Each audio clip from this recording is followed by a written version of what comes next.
Pour plus de vidéos replay, abonnez-vous sur la chaîne YouTube TFM. Appuyez sur la cloche pour avoir des notifications.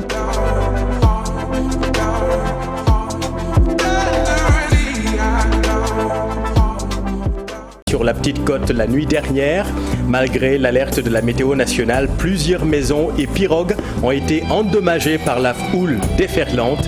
Les vagues submersives ont frôlé les 3 mètres. Pêcheurs et sinistrés du quartier Golfe appellent à l'aide. Les étudiants de l'université Gaston Berger de Saint-Louis ont remis ça. 48 heures de journée sans ticket malgré les avertissements des autorités universitaires. Les Sanarois exigent la réouverture des restaurants du campus fermés par le directeur du Crous. Des heurts ont éclaté entre forces de l'ordre et étudiants ce matin. Des blessés sont enregistrés. Le trafic a été très perturbé sur la route nationale numéro 2. On vous explique tout dans un instant. Et puis, les autorités sanitaires ont fort à faire en ce moment. En plus du coronavirus, la fièvre jaune et la grippe aviaire inquiètent beaucoup. Des maladies qui ont la particularité d'être des zoonoses. Comment coordonner la stratégie de riposte? On vous explique tout dans cette édition. Voilà pour le sommaire. Tout de suite, le développement.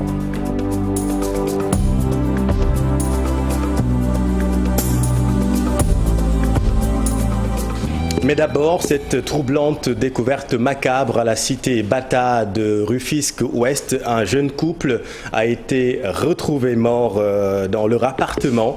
Les circonstances restent floues pour le moment. La police scientifique était sur place pour constater le drame. Une enquête a été ouverte. Nous y reviendrons avec notre équipe à Rufisque. Le président d'Horizon Frontières est libre. Boubacar Seye bénéficie d'une liberté provisoire accordée par le doyen des juges. Un soulagement pour ses proches et son avocat, mais selon Maître Amadou Diallo, les faits qui sont reprochés à son client ne méritaient pas un séjour carcéral. Maître Amadou Diallo est interrogé par Ibrahim Makan. C'est vrai que je suis heureux pour sa liberté, pour sa libération, mais je suis choqué, comme je l'ai dit depuis l'entame de la procédure, du fait qu'il soit mis en prison pour ces faits qu'on lui reproche. Et aujourd'hui, au vu de la dégradation de son état de santé, il est évident qu'il risque gros. Nous espérons seulement que cette mise en liberté provisoire puisse être bénéfique pour lui permettre d'aller se faire soigner correctement. Il n'a jamais accusé personne, lui. Ce qu'il a dit, il a constaté un fait. Il a constaté également le fait que le Sénégal a reçu des fonds de l'Union européenne. Et par rapport aux résultats, normalement, qui devaient être escomptés, eh bien, il s'est interrogé. Et il a interpellé l'État. Et c'est un droit de tout citoyen de pouvoir interpeller l'État sur la gestion de nos ressources publiques. 2 mois de sursis et 20 000 francs d'amende pour Aminata Lodien et son frère, tous les deux arrêtés pour violation du couvre-feu. Là aussi, l'avocat de la défense se réjouit de la relaxe, mais selon Maître Cyril Cloderly, le droit n'a pas été dit dans cette affaire. Je ne suis pas tout à fait d'accord sur certains points. Le droit a été dit lorsque le tribunal la relaxe de l'infraction d'usurpation de titres et de fonctions. Mais par rapport à l'outrage à agent, je ne suis pas satisfait pour la simple raison qu'à ce jour, on ne m'a pas dit quels sont les propos qui ont été tenus à l'endroit des agents de la force publique et qui seraient constitutifs d'outrage. Je pense aussi que ceux qui ont suivi les débats n'ont entendu aucun propos outrageant caractérisant effectivement l'infraction que les agents de police ont visée. Les agents de police, dans leur procès verbal, n'ont pas relaté les propos ou les violences ou bien des actes constitutifs d'outrage. Il s'agit simplement d'une déclaration qui a été faite et aucun agent de police n'est venu aussi à la barre soutenir qu'il a été personnellement outragé. Donc ça pose problème en droit. L'autre problème, c'est par rapport à la violation du couvre-feu. Pour cela aussi, nous ne sommes pas très satisfaits, même si le tribunal peut avoir ses raisons, de considérer que les arguments n'étaient pas convaincants pour lui. C'est l'état de nécessité. Une enfant de 11 ans qui a faim avec une maman à une heure où en fait on ne peut pas lui trouver de la nourriture, est-ce que légitimement la loi peut tolérer que la maman laisse son enfant mourir de faim? Qui faisait que la loi lui permettait effectivement de violer les règles sur le couvre-feu. Parce que l'état de nécessité est un fait justificatif. Je veux être clair. L'état de nécessité, c'est comme la légitime défense. Elle permet que l'on viole la loi. Donc les juges peuvent ne pas être d'accord en disant que la nécessité n'était pas caractérisée. Mais moi, en ce qui me concerne, je suis convaincu que j'aurais agi de la même manière qu'Aminatou Lo et toutes les mamans aussi auraient agi de la même manière qu'elle. Justice toujours à Mbour. Fallou Sylla doit purger sa peine. C'est ce que réclament les jeunes du mouvement Mbour Justice. 6 parmi eux ont été arrêtés par la police suite à une tentative d'organisation d'une conférence de presse dispersée par les forces de l'ordre. Il y a un an, souvenez-vous, le maire de Mbour a été condamné à 2 ans de prison, dont 3 mois ferme et une amende de 2 millions de francs CFA. Dans l'affaire de la place publique de Mbour, Mbour Justice réclame l'application de la peine 1 an après le jugement. Restons à Mbour. L'agence météorologique nationale avait pourtant averti dans son bulletin lundi dernier, mais hélas, la houle dangereuse de presque 3 mètres annoncée sur la côte nord a causé des dégâts considérables sur la petite côte la nuit dernière. Plusieurs maisons et pirogues ont été prises au piège. Les sinistrés demandent à être relogés. Voyons tout cela dans ce sujet avec nos équipes à Mbour, Abdourahmane Diallo et Mamadou Gueye. Actuellement, on travaille avec le ministère de la Jeunesse, que je remercie au passage, pour la formation de 50 jeunes qui seront recrutés pour être des volontaires de l'environnement de la commune de Joal-Fadiouth. Et donc, avec le ministère, on va signer un partenariat avec des sociétés pétrolières qui veulent les accompagner pour la protection. Parce que quand vous regardez aujourd'hui ces zones-là, elles sont très polluées. Donc, étant polluées, il faut vraiment, le président dit, 0 déchet. 0 déchet, c'est aussi bien sur la terre ferme, mais également sur le littoral. Et donc, comme notre littoral est menacé, parce qu'avec... Toutes nos excuses, ce n'est pas le bon élément, nous y reviendrons. 8 cases du bétail, des vivres et des vêtements et de l'argent en espèces et divers matériaux incendiés par des flammes. C'est le bilan d'un incendie qui s'est déclaré à Saré Alet, un village de la commune de Ndorma, situé dans le département de Yero Fula. Les victimes demandent l'aide des autorités. Abdoulaye Diallo. Un incendie d'une rare violence a ravagé une partie du village de Saré Alet, localité située dans la commune de Ndorna, le tout compris dans le département de Médina Yoro Fula. 8 cases, des vivres, de la semence, des vêtements et divers bagages ont été calcinés par le feu. Ici à Saré Alet, il y a un feu de brouche ici qui nous a trouvé ici à Saré Alet, dans notre village, ici à Saré Alet. Il y a beaucoup de bagages qui se brûlent ici. Il y a aussi des animaux. Il y a des arachides, ici des habits, et l'argent aussi, il y a beaucoup de l'argent. Il nous a perdu ici aussi des extraits et il y a beaucoup de choses, comme 8 cages. Les victimes ont également perdu près d'1 million de francs CFA en espèces. Et l'argent aussi, il y a beaucoup de l'argent. Il nous a perdu ici aussi des extraits et il y a beaucoup de choses. Ces habitants de Saré Alet qui ont presque perdu tous leurs revenus et leur récolte de l'hivernage passé demandent de l'aide.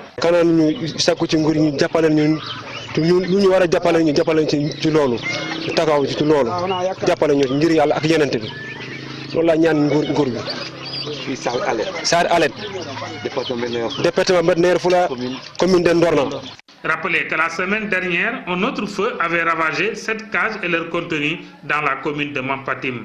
La saison sèche est une période favorable aux feux de brousse et aux incendies, d'où l'importance d'une campagne continue de sensibilisation contre ces catastrophes. Merci Abdoulaye. Je vous le disais en titre, à Saint-Louis, des heurts ont éclaté entre étudiants et forces de l'ordre ce matin. Les Sanarois dénoncent la fermeture des restaurants du campus, décision prise par le directeur du Crous devant la répétition des journées sans ticket décrétées par les étudiants. Les affrontements ont causé 5 blessés, dont 1 grave du côté des étudiants. Ousseynou Diop, Habib Sek. Les étudiants de Saint-Louis ont encore barré la route nationale numéro 2. Mais c'était sans compter avec la détermination des forces de l'ordre. En effet, à 9 h déjà, les gendarmes étaient sur le pied de guerre pour empêcher les étudiants d'occuper la RN2 avec la fermeture des restaurants. Une décision prise par les autorités après un mois de journée sans ticket. C'est que pour que ces GST-là n'aient plus lieu, qu'ils satisfassent les revendications aujourd'hui des étudiants. Nous, ce que nous voulons, c'est que les restaurants soient réouverts. Parce que nous ne pouvons pas rester dans cette université sans pour autant manger. Aujourd'hui, tant que les restaurants ne seront pas ouverts, nous n'allons pas quitter aujourd'hui cette nationale. Parce qu'on le rappelle, le directeur du CROUS, je pense qu'il a une mémoire très courte. Aujourd'hui, s'il est dans son siège aujourd'hui, c'est parce que son prédécesseur, à savoir Ibrahima Diaw, avait osé fermer les restaurants universitaires. Ce qui nous avait amené aujourd'hui aux événements tragiques du 15 mai 2018, conditionnant la mort de notre camarade Mohamedou Fallou Sène. Le face-à-face était tendu. Les étudiants ont brûlé des pneus tout le long de la route. Les gendarmes ont riposté avec des gaz lacrymogènes, mais n'ont pas pu franchir la grande porte de l'université Gaston Berger de Saint-Louis. Ici, le face-à-face a duré plusieurs heures. Une nouvelle situation qui risque encore de réveiller les vieux démons de l'UGB. Pour rappel, en 2018, Fallou Sène a été tué par un gendarme, une situation qui avait plongé l'UGB dans un chaos total. Merci Ousseynou et venons-en à la situation épidémiologique. Les bénéfices sanitaires du couvre-feu et autres mesures sanitaires restrictives sont pour le moment infimes. 7 décès et 285 Covid+, et 60 cas graves sont rapportés aujourd'hui. Couvre-feu qui s'applique, vous le savez, à Dakar et à Thiès, dans la cité du Rail justement, où la situation devient de plus en plus grave. À l'hôpital Amadou Sahir Ndiéguène, le centre de traitement ne désemplit pas. Vous allez le voir dans ce reportage, le personnel soignant est presque débordé. Cheikh Anta Diop, c'est Idatir. Une grande salle est aménagée pour la surveillance des malades. Professeur Modoki Maguette Diop, le coordonnateur du centre de traitement des épidémies de l'hôpital Amadou Sahir Ndiéguène de Thiès, nous sert de guide. Ici, les cas de lits chauds sont nombreux. À l'intérieur, des malades de la Covid-19 sont couchés. Des personnels de santé amourtouflés dans leur tenue de protection individuelle observent. Le centre de traitement a enregistré ce week-end 5 morts, un coup dur pour le coordonnateur du centre de traitement. Ils sont tous fatigués, ces 4 là. Voilà les 4, oui. Mais les uns plus que les autres, quoi. Il a des lunettes nasales, c'est quand ils ont besoin de beaucoup plus d'oxygène. On a de tous les âges, hein. Elle ne se limite plus aux vieilles personnes. Les jeunes, quoi, 39 ans. Le centre de traitement a enregistré ce week-end 5 morts, un coup dur pour le professeur Modoki Maguette Diop. Nous avons enregistré 3 décès avant-hier, 2 décès ce matin. Cela a fait mal. Les populations ne respectent pas les mesures barrières. C'est ça qui est à l'origine de cette situation-là. Nous n'avons qu'un centre de traitement. Le centre de traitement a des limites. Et je crois qu'il faut que la population le comprenne. Nous ne pouvons pas prendre tous les malades. Et que c'est les gens qui doivent mettre en place des mesures préventives pour éviter de tomber malade. Ces personnels soignants trouvés dans la salle de garde nous font part de leurs difficultés. Parce qu'il y a des déficits au niveau des repas, des déficits au niveau de l'eau pour le personnel et non aussi pour les patients aussi. On n'a pas reçu de motivation. C'est un mois passé. L'heure est grave et les signaux sont au rouge à Thiès. Le coronavirus continue sa progression depuis le début de la pandémie.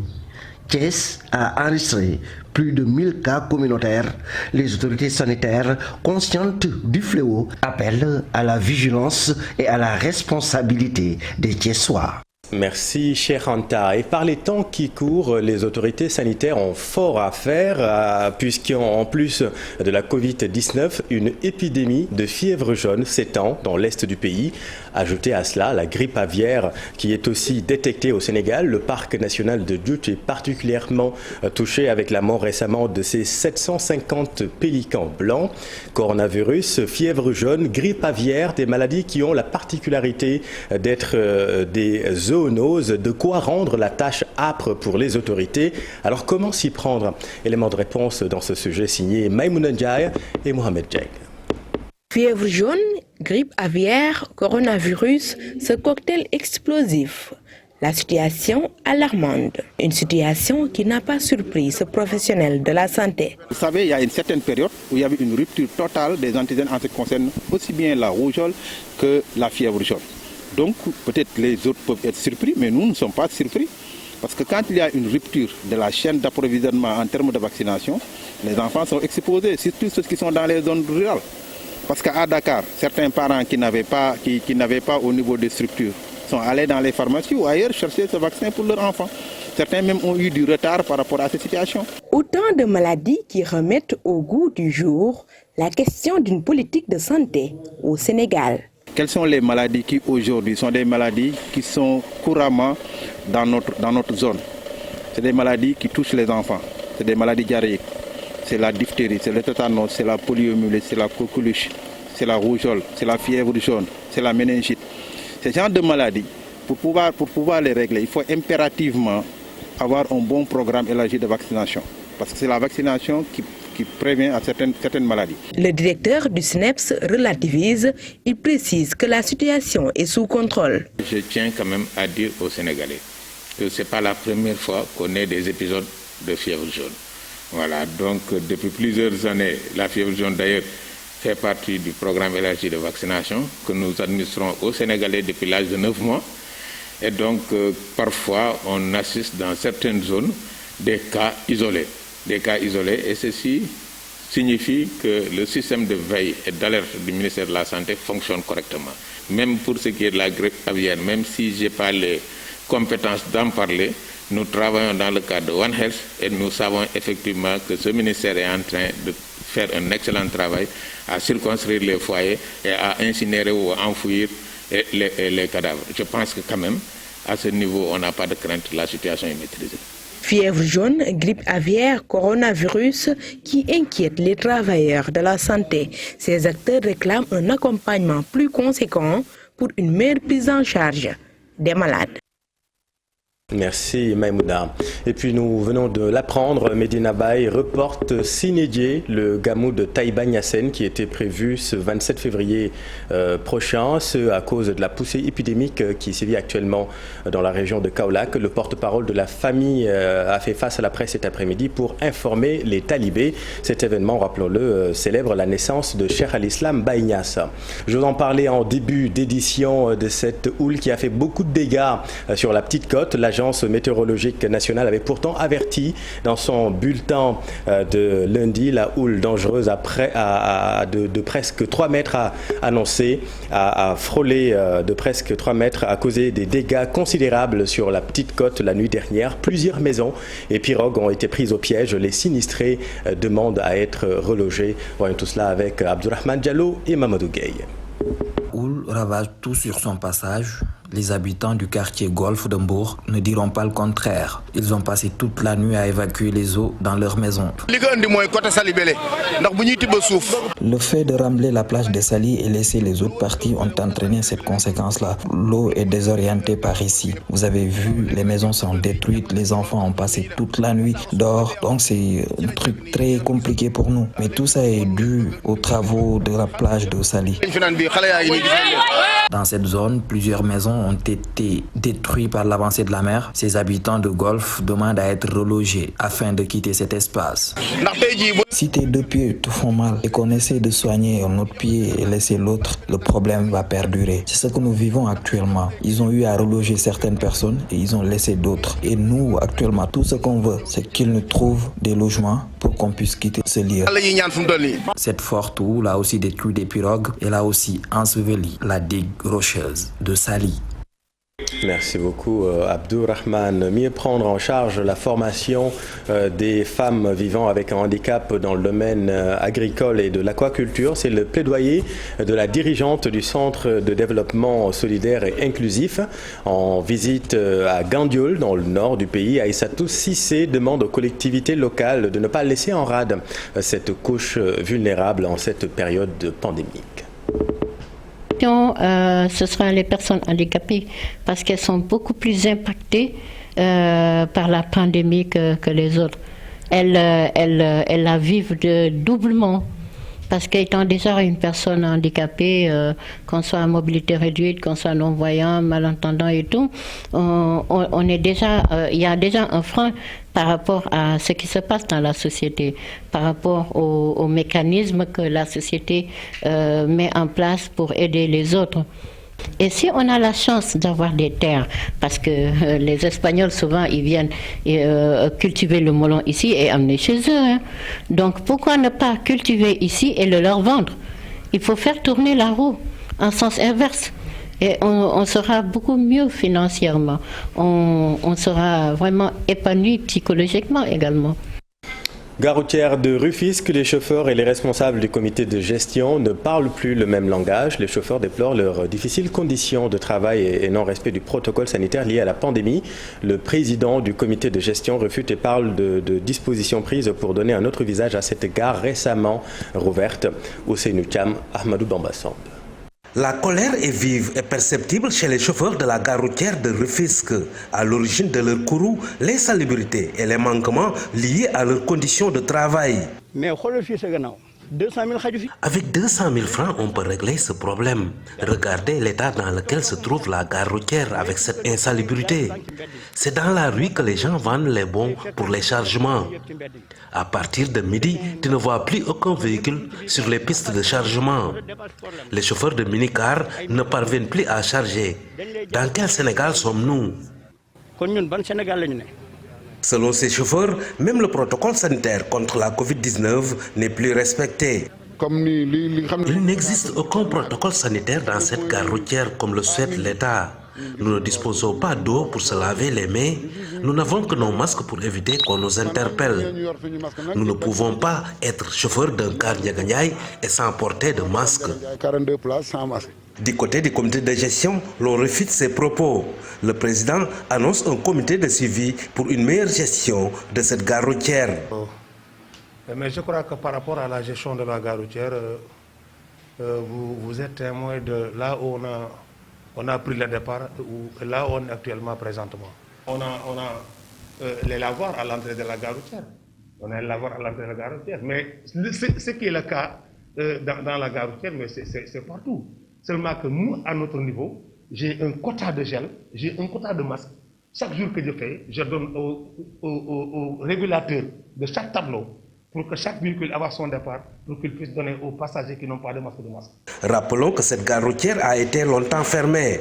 Rouverte en 2019, les responsables peinent à donner un visage beaucoup plus reluisant à cette gare routière. Merci Ousseynou. À Dias, plusieurs villages s'insurgent contre l'octroi de 1000 hectares supplémentaires à l'aéroport. Selon le collectif Solam Kolam Safi pour la défense des intérêts de la zone, les populations locales vont pâtir de cette décision. Réaction des habitants recueillis par notre équipe à Rufisque. Comme impact, je vous dis que la démarche elle est déjà exclusive. Nous ne sommes pas impliqués, on ne nous a pas impliqués et nous sommes loin de ce que l'État décide. C'est ce qu'on appelle le top-down. Il y a la perte des terres agricoles. Je l'ai dit, les populations n'ont plus là où exercer leurs activités traditionnelles, à savoir l'agriculture et l'élevage. Il y a aussi beaucoup de spéculations foncières découlant justement de la mise en place de cet aéroport. Et non, on ne compte pas se laisser faire. Nous allons réagir mieux que ceux de Mbadad, de Katilik et de Kessokat. Ils ont fait déguerpir ces gens-là, parce que c'était 3 villages. Mais dites-vous que, ici, ce ne sera pas facile. Nous allons mobiliser toute la communauté Safi. Toute la communauté Safi, je dis tous les villages Safi vont être mobilisés pour lutter contre d'éventuels dégâts. En politique, audit du fichier électoral, le Parti démocratique sénégalais donne peu de crédit aux experts choisis pour auditer le fichier. Selon Lamine Ba, le processus consensuel autour de l'audit du fichier est dévoyé car l'opposition devait être impliquée dans le choix des experts. Lamine Ba a été l'invité de la matinale de TFM.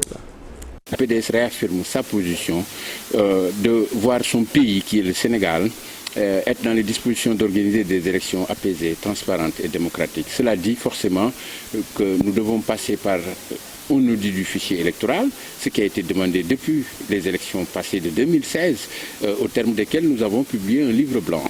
Donc nous avons toujours été constants et clairs sur ces positions-là.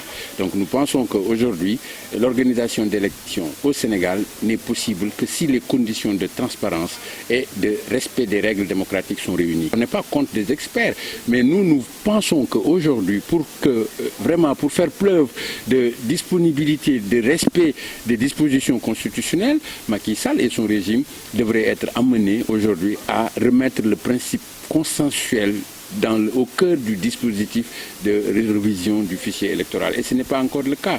Qu'est-ce qu'on cache dedans? On ne sait pas. Pourquoi aller choisir des experts sans l'aval de la classe politique? On ne sait pas. Donc ces experts-là ont-ils l'expertise nécessaire pour faire le travail? Au Sénégal, n'y a-t-il pas de cabinet capable de faire ce travail? Donc nous sommes aujourd'hui devant une panoplie de questions sans réponse qui nous oblige à continuer le combat de la réclamation de l'exigence démocratique. Et puis revenons sur l'affaire de l'incendie qui a coûté la vie à la famille Diol à Denver aux États-Unis. Les enquêteurs américains ont dévoilé l'identité des 2 meurtriers présumés. 60 chefs d'accusation sont retenus contre ces 2 personnes. Cher Diop. Les enquêteurs américains ont dévoilé aujourd'hui l'identité de 2 des présumés meurtriers de la famille Diol à Denver.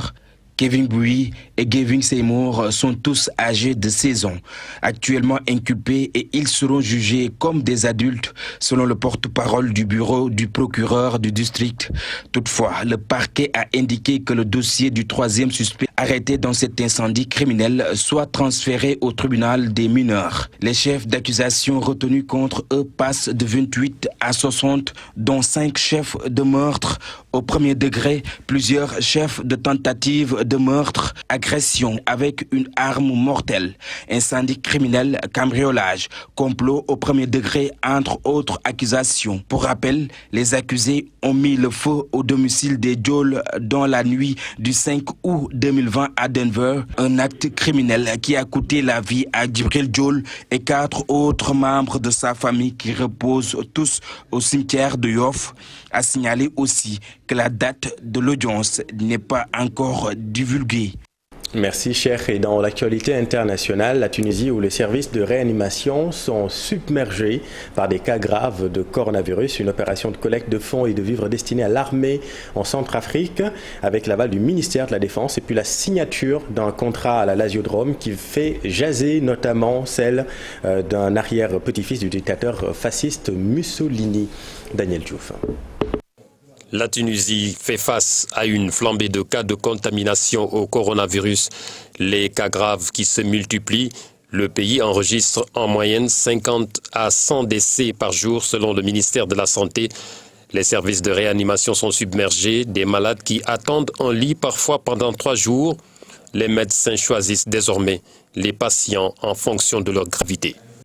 Un appel aux dons destiné aux forces armées en Centrafrique. À l'initiative de l'opération, des particuliers en Centrafrique ou de la diaspora, soucieux de soutenir l'effort de guerre des forces armées centrafricaines contre la rébellion. L'initiative a reçu l'aval du ministère de la Défense qui centralise les dons et se charge de les distribuer. Le gouvernement n'a jamais demandé quoi que ce soit, c'est une activité citoyenne et spontanée, a précisé à Radio France Internationale le coordonnateur de l'opération. C'est la signature d'un contrat à la Lazio de Rome qui fait jaser celle de Romano Floriani Mussolini sur ces images. En latéral droit de 18 ans et arrière-petit-fils du dictateur fasciste Benito Mussolini. Le jeune homme a signé un contrat professionnel à la Lazio, un club qui a une réputation liée à l'extrême droite avec des supporters connus pour leur dérapage raciste. Merci Daniel et parlons de sport et de football justement. Le Mali sort la Guinée en demi-finale du CHAN et attend son adversaire en finale entre le Cameroun et le Maroc. Et puis le comité d'organisation des Jeux Olympiques Tokyo 2020 qui publie un premier guide pratique pour les différentes parties prenantes à l'événement sportif. Et puis en lutte, Reug déterminé à ramener le titre mondial en MMA au Sénégal. Le round-up de l'actualité sportive avec Cher Sadibou Diarra.